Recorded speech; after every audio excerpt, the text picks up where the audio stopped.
We sort of can't. I can't wait to. Oh. An outtake. Joey. Put him in the side. Are you doing jealous, are you?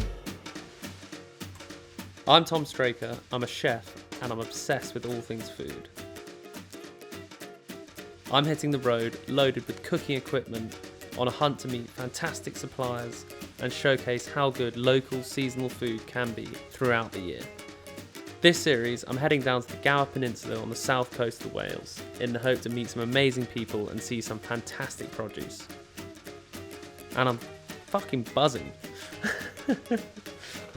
This is season 12. Hi Tom, it's Emma from Gower Meadow Beef. I'd love you to come and see the way we regeneratively farm. It'd be great to see you.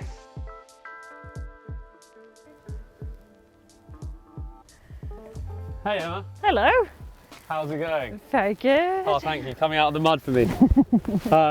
So, apparently you got some amazing Welsh cattle for me to see. Yep, this way. Fantastic. Welsh blacks, are they? Yes. Our native breeds.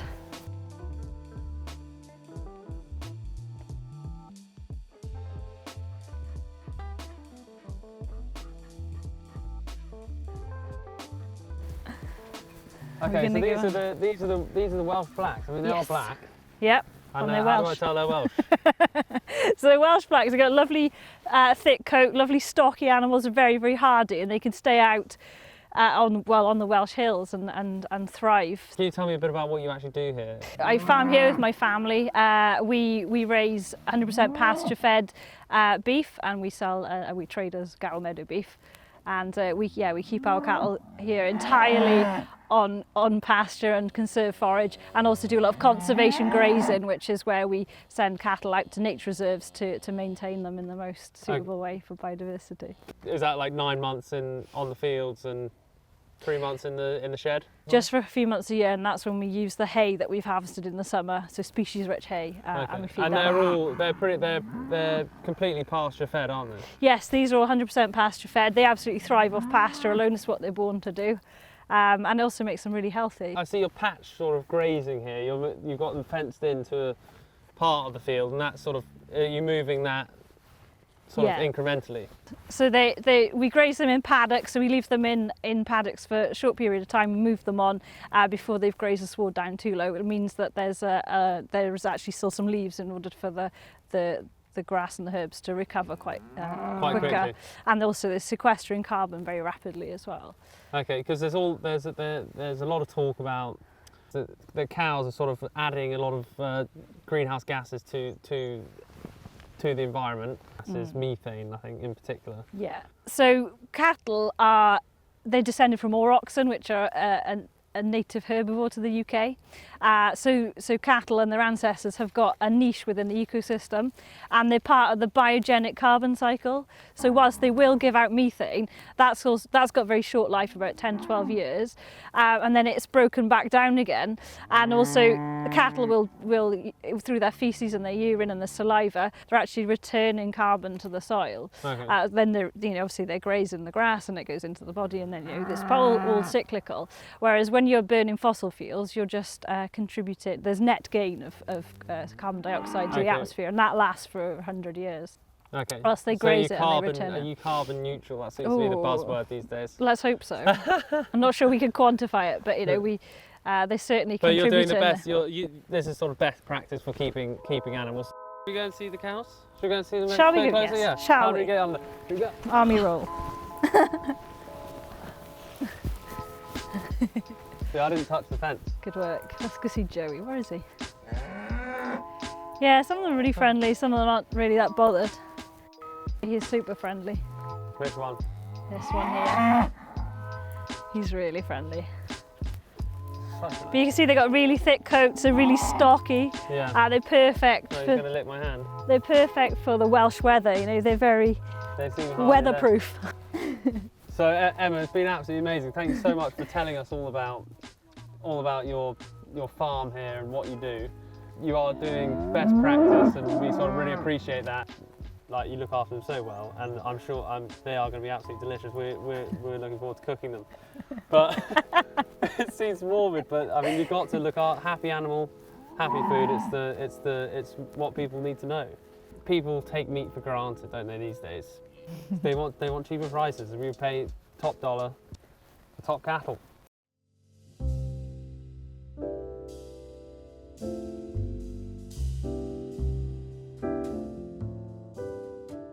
We've had an amazing day out with Gower Meadow Beef. And as you can see, it's dark. We got home late. We're going to cook their products, which is fantastic. To see it from field to plate is just the idealistic way of eating. You know, nice bit of beef, nice bit of ribeye. So essentially, côte de bœuf is a ribeye on the bone. So this recipe is all about highlighting the quality of the produce. Just going to season it simply with salt. I never pepper on the steak before I cook it because the pepper burns. And so we just season it nicely with salt, and then we've got a grill set up. We've got a hot part here and a cool part here, so we can just manage the temperatures accordingly. So we want to sear it off, rest it, sear it off, rest it, you know, that kind of vibe. Then I'm going to make a burnt butter with garlic, rosemary and thyme, and then just use that to rest the beef in and just baste it nicely whilst it's resting. It's that simple. It's cooking great ingredients really well. No fucking around, just good beef, good salt, and that's it. You know, this beef is raised on the Gower and we're cooking it on the Gower, and that is like, it's the kind of, it's just gonna give it that extra sweet flavor, you know, the fact that you know it's been made here and we're gonna eat it here. It's like drinking that Bordeaux in Bordeaux. It's like, not that I've ever done that, but I wanna do it. With a beef like this, you want to, because it's super thick, it's an inch or so, good inch. You want to salt it really well. You want to salt them super well because they are thick, and they do really take that salt nicely. Okay. Really push that salt into the beef. Key factor when you're cooking the perfect steaks, make sure that beef is getting to a nice room temperature. I mean, it doesn't really apply here because the room temperature is about 5 degrees outside, but it has been sitting at around 15 degrees, so we're going to have to be, especially when you're cooking the cold, you've got to manage it accordingly. But yeah, if you're just cooking in the house like a normal person, I'll just take out room temperature is probably about 20 degrees. So because essentially for a medium rare, we want to take this to 46 degrees internal temperature. Cook beef many ways, but I'm going to grill this off, give it its colour first and let it rest slowly. Okay, so I'm just going to put that straight on the grill there. Be careful not to burn it at this stage. We're looking for a good sort of crust rather than burn. So if it starts to flare up too much, you've just got to move the beef. I've removed the coals from this side of the barbecue. So if it's really flaring up too much, I can move the steak over. It's all about heat management. So we want to give this a good quick colour and cook it the rest of the way here, slowly. Well, that is looking good. If you think about beef, if you get the colour on quickly, you're only colouring a small bit of the outside, and the rest of it you want to be pink all the way through. So you need to get that colour on quickly and then get it onto a low heat so it goes through the beef slowly. I would say that looks fucking good. That look good.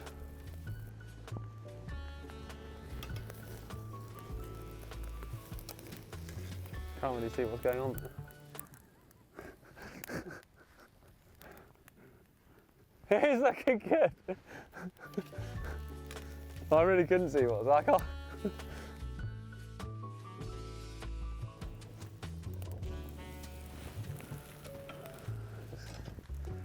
Spin that around now.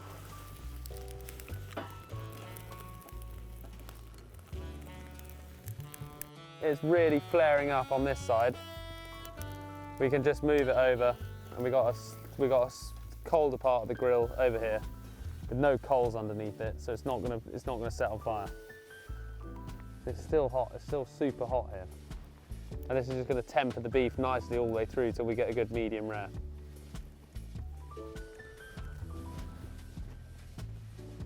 Fuck, it looks like a good steak as well. whilst the steak's just finishing, getting to temperature, just keep turning it. We'll make the garlic butter. So that's literally, that's just going to be, we're going to burn this butter, add some garlic, a lot of garlic.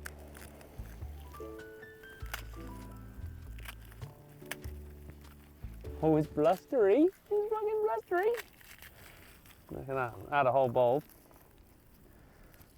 Food bin's just outside. Crush a few cloves. Crush them up. That's going to go and flavour the butter. So you want to get the butter so it's foaming. And we can add in the garlic. So all that crushed garlic that we have, and then we're just going to get some thyme in there. Good bit of thyme. And some rosemary. Just cook that until it's burnt. God, that smells good. So essentially there, we're just infusing the butter with flavour, with garlic, with herbs, with everything like that. That is literally just giving us another layer of flavour just to brush over the beef. We could brush it over, or I'm just going to sit the beef in that fat. This is going to... It's just decadent.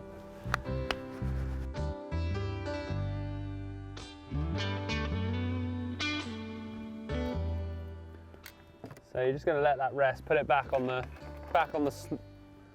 low part of the grill, just to let that keep warm. Just all the juices that are going to rest out of the beef, all the blood, when it relaxes, it's just going to go into that butter, and that's just going to form the finishing sauce for the beef.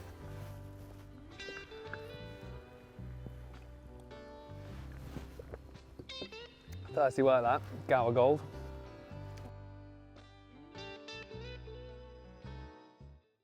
So the beef is really nicely rested. You can just give it one quick last flash. This just puts the heat right back on the outside. That's going to give you hot beef. You want hot, but you don't want a lukewarm steak. You want hot outside the beef. So you can literally just flash it a couple of times. We're not looking to cook it anymore. Straight out onto the board. This is what's going to give you the burn your fingers when you're carving it. Okay, with this ribeye, just want to come down the bone. Down the bone. Take that bone off. Okay, and now the moment of truth when you carve it. Okay. Should be nice. You want a nice sharp knife. Nice good buttery steak. This. So soft. Good crust on it. I'll probably tackle this with a knife and fork on my own if it wasn't for filming. Probably need to go to bed for a week. Gallon of wine. Okay, so I've got a nice warm plate. At least it was warm a second ago. Put the beef on there. Finish it with the bone. Put it that way around. Some modern salt.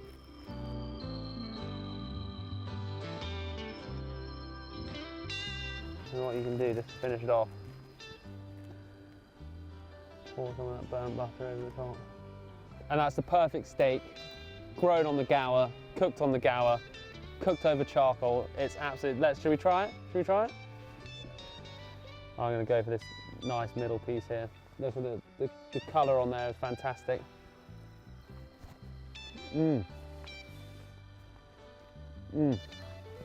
Flavour's absolutely beautiful. You know, you just get that, you've got that buttery fat from the beef.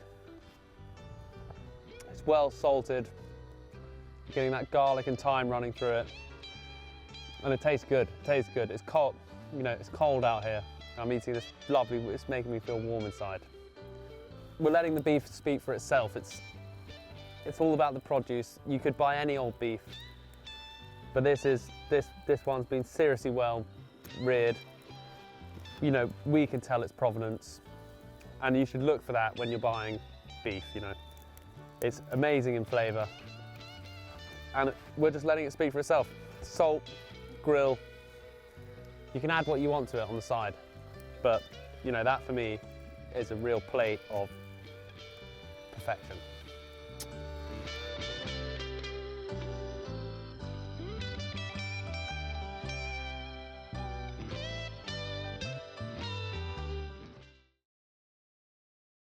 Next time, I'm off to the salt marsh.